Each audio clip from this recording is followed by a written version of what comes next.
visto un video en YouTube de un pastor que, como muchos pastores que son muy valientes en YouTube, pero nunca quieren debatir con el Padre Toro.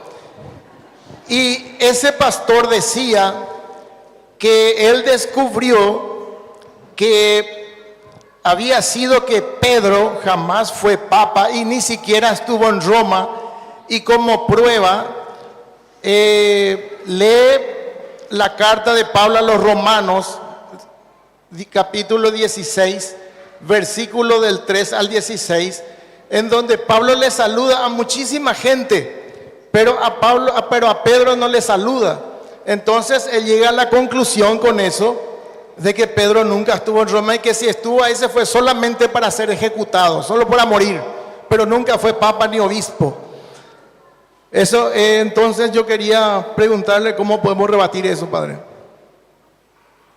Debe primero decirle que a nosotros no nos importa si Pedro estuvo en Roma o no estuvo en Roma. Eso es lo primero. Que a Petronilo le patina el coco. Hay una ignorancia grande. Viene el pastor y dice, es que Constantino fundó la Iglesia Católica. Usted no va a agarrar a ver si es verdad o mentira. Usted dice, en vez de irme a ver si es verdad o mentira, voy a creerle a este pastor, porque por algo es pastor. Y eso, además, mire, son cristianos evangélicos, y los cristianos evangélicos no mienten. Ellos dicen verdad. Así están engañados los católicos. Los católicos le vendieron una idea falsa de los protestantes, que no mienten, que no dicen mentiras. Bendiciones, mis queridos hermanos, sean bienvenidos a otro nuevo video más. Vamos a ver esta increíble prédica, esta dinámica que hace el Padre Luis Toro de preguntas y respuestas. Espero que nos edifique en nuestra fe. Muchas bendiciones en donde quiera que estén. Un fuerte abrazo a la distancia y no les quito más de su tiempo. Vamos a comenzar con estas hermosas enseñanzas. Padre, mi consulta era la siguiente. Estuve viendo un video en YouTube de uno de esos pastores que son muy valientes por YouTube, pero nunca quieren debatir con el Padre Toro. Y en he visto un video en YouTube de un pastor que, como muchos pastores que son muy valientes en YouTube, pero nunca quieren debatir con el Padre Toro. Y ese pastor decía que él descubrió que había sido que Pedro jamás fue papa y ni siquiera estuvo en Roma, y como prueba lee la carta de Pablo a los Romanos, capítulo 16, versículo del 3 al 16, en donde Pablo le saluda a muchísima gente, pero a Pedro no le saluda. Entonces él llega a la conclusión con eso de que Pedro nunca estuvo en Roma, y que si estuvo ahí se fue solamente para ser ejecutado, solo para morir, pero nunca fue papa ni obispo. Eso, entonces yo quería preguntarle cómo podemos rebatir eso, padre. Debe primero decirle que a nosotros no nos importa si Pedro estuvo en Roma o no estuvo en Roma. Eso es lo primero. Que a Petronilo le patina el coco. Eso no es doctrina de la Iglesia Católica. La doctrina de la Iglesia Católica no dice, el cristiano tiene que creer que Pedro estuvo en Roma. Eso no es doctrina de la Iglesia Católica. La doctrina de la Iglesia Católica es que Pedro fue el Papa. Y eso sí lo puedo comprobar. ¿Por qué los protestantes inventan que la doctrina de la Iglesia es que Pedro estuvo en Roma? Eso no es verdad. Nosotros no afirmamos que Pedro estuvo en Roma. Nosotros afirmamos que Pedro es el Papa de la Iglesia Católica, que Cristo lo fundó. Pero ellos dicen, ajá, entonces ¿por qué el Vaticano está en Roma y el Papa está en Roma? Ah, eso es interesante, esa pregunta. Y eso es otra cosa. Los protestantes escuchan cantar el gallo y no saben dónde. Que el Papa está en Roma, que gobierna la Iglesia desde Roma, que el Vaticano está en Roma, eso sí es verdad. Que Pedro fue a Roma, ¿qué nos importa? Ahora, ¿por qué el Vaticano está en Roma? Porque han de saber los protestantes que cuando Jesucristo mandó a predicar el Evangelio, el mandato fue, vaya, prediquen el Evangelio a toda criatura. Vayan por el mundo y prediquen el evangelio a toda criatura. Vayan y hagan que todos los pueblos sean mis discípulos. Los apóstoles tenían ese mandato en la cabeza. Querían llegar al mundo entero. ¿Cómo hacían para llegar al mundo entero? Tenían que evangelizar a Roma. Tenían que llegar a Roma. ¿Que Pedro no pudo llegar a Roma? Pedro no pudo llegar a Roma. Llegaron los cristianos a Roma. ¿Por qué el Papa está en Roma y por qué está el Vaticano en Roma? Porque está escrito incluso, y es un dicho muy común: todos los caminos conducen a Roma. Roma era el imperio que mandaba el mundo entero, y desde Roma se iba a todos los lugares. Entonces la iglesia, con el paso del tiempo, quiere que el evangelio llegue a todas partes. Se instala en Roma, que era el centro del mundo, y de ahí a todas partes, todos los caminos conducen a Roma. Una estrategia para evangelizar se instala en Roma. Que Pedro no estuvo ahí, no hay problema. Pero usted debe saber por qué está en Roma la sede de la iglesia. Porque Roma era el imperio y era necesario que desde ahí se llevara el evangelio. La pregunta, por ejemplo, le puede ser esta: ¿alguna vez ustedes vieron a los apóstoles dar una enseñanza por YouTube? No. Pero ahora, para que el evangelio llegue al mundo entero, el Padre Luis está predicando por internet, por YouTube. Pero muéstremelo en la Biblia donde dice que hay que predicar por YouTube. Si Pedro no conoció YouTube y los apóstoles tampoco el internet, eso es verdad. ¿Y a mí qué me importa?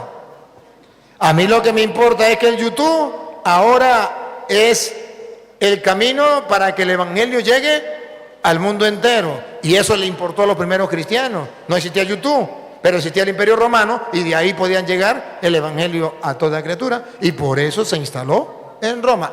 Esa es la razón. Que Pedro no es el Papa.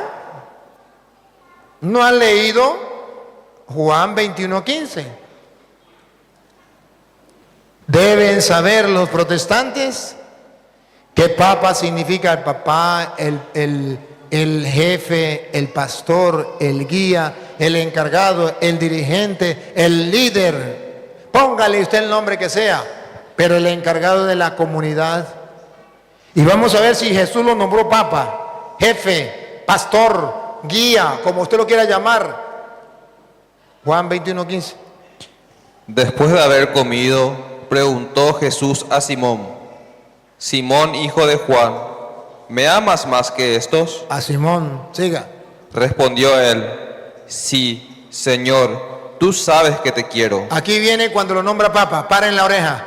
Jesús le dijo: Apacienta mis corderos. Lo nombró Papa. ¿Saben qué significa Papa? Que va a pastorear los corderos de Cristo. Siga. Volvió a preguntarle por segunda vez: Simón, hijo de Juan, ¿me amas?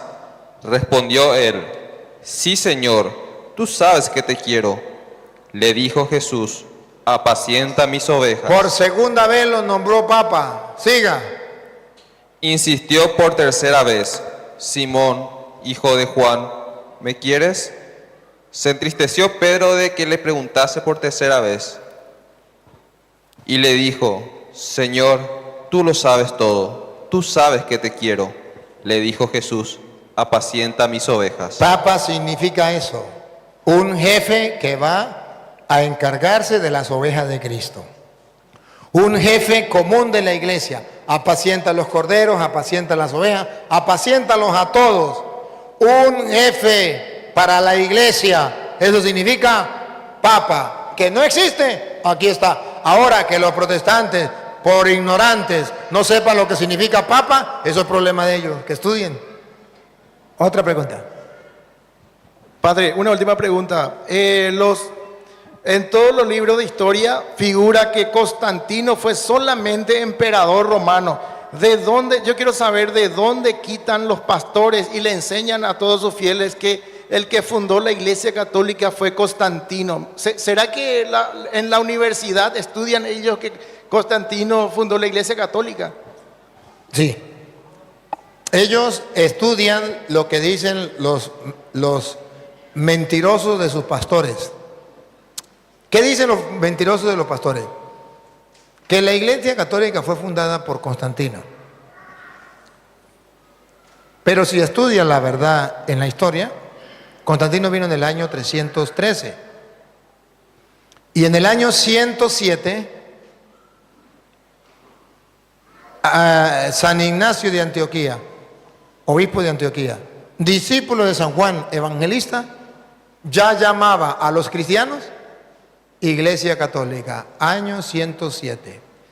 Un buen historiador, una persona que busque la verdad,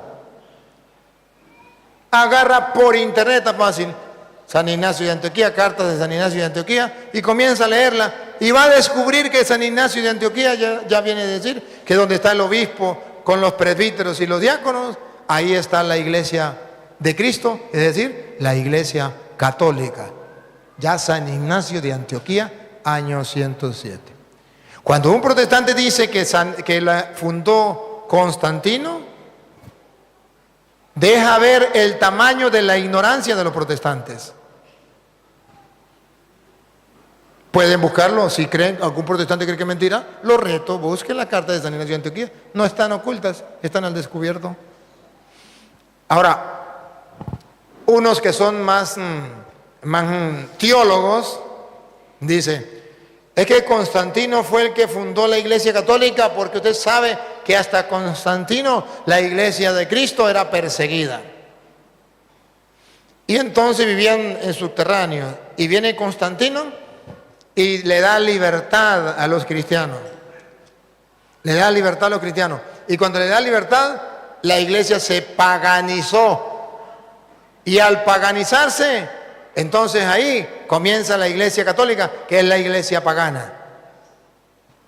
A Petronilo le patina el coco, le patina el coco, le patina el coco. ¿Y cómo le compruebo que eso es mentira?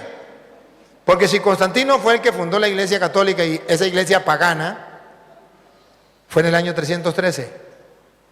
Y si en el año 313 esa iglesia pagana hizo la Biblia en el año 382.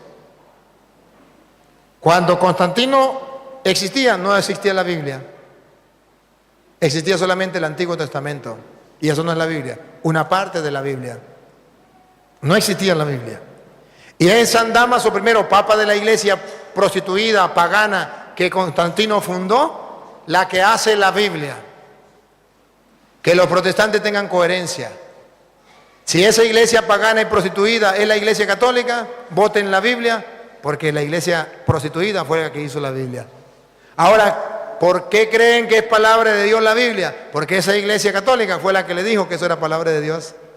Sean coherentes. Es una manera de los protestantes engañar a los ignorantes. Viene y habla Constantino en el año 313. ¿Quién de ustedes estaba en ese tiempo? Ninguno. ¿Quién de ustedes se va a tomar la molestia de agarrar la historia y ponerse a leer? Ninguno. Hay una ignorancia grande. Viene el pastor y dice, es que Constantino fundó la iglesia católica. Usted no va a agarrar a ver si es verdad o mentira.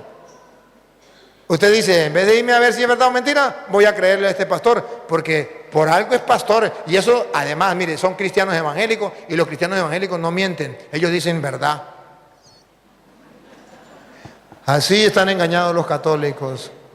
Los católicos le vendieron una idea falsa de los protestantes, que no mienten, que no dicen mentiras. Ustedes ven que yo en los videos, yo hago repetir a los protestantes las cosas y les pregunto para mostrarles que son unos mentirosos. Por ejemplo, yo les pregunto a los protestantes, ¿de qué color es este forro? Y ellos dicen, blanco. Yo les digo, no, mire, es negro. Y ellos dicen, no, es blanco. Quedan al público como mentirosos, pero no se dan cuenta, porque el pastor les dijo que tenían que decir que era blanco. Pero la gente se da cuenta de que están diciendo mentiras. Pero si yo no les demuestro que esto es negro, ellos enseñan a la gente que es blanco y es blanco. Porque la gente es como un niño que no sabe nada y viene su mamá y le enseña que esto es blanco. Pues bueno, va a aprender que eso es blanco. Pero no es blanco, es negro. Por la ignorancia del católico, los protestantes están avanzando. Otra preguntita, pues. Buenas noches, padres. Mi pregunta es, en el momento de la infidelidad entre dos personas, hombre y mujer, ¿qué pasa del Espíritu Santo y del alma? Quisiera saber si el Espíritu Santo sale del cuerpo y el alma se queda a sufrir el pecado. Efesios capítulo 4, versículo 29. Efesios capítulo 4, versículo 29. Ahí está la respuesta. A ver qué pasa cuando nosotros pecamos. Si tenemos el Espíritu Santo, ¿qué pasa? ¿El Espíritu Santo se va y nos deja? ¿O qué es lo que pasa? Vamos a ver, lea. 4:29. 4:29 en adelante. No digáis palabras que puedan herir, sino las que sean oportunas para edificar según la necesidad y hacer el bien a los que os escuchen. No entristezcáis al Espíritu Santo de Dios, No entristezcáis al Espíritu Santo de Dios. Siga. con el que fuisteis sellados para el día de la redención. Fuiste sellado, ese sello no se lo quita nadie. El Espíritu Santo está ahí. Que usted lo entristece, sí. Que yo lo entristezco, sí. Lo entristecemos. Pero no se va. Fuimos sellados con Él. Eso lo tenemos para siempre. Y por tanto, nosotros lo que tenemos que es descubrir lo que dice Pablo en 1 Corintios 3:16. Descubrir que el Espíritu Santo está en nosotros. Creer que está en nosotros. Y entonces así evitamos entristecerlo.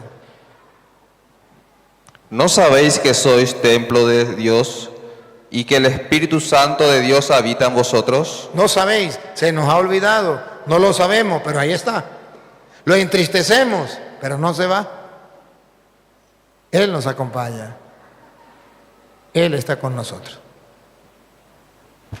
Preguntica.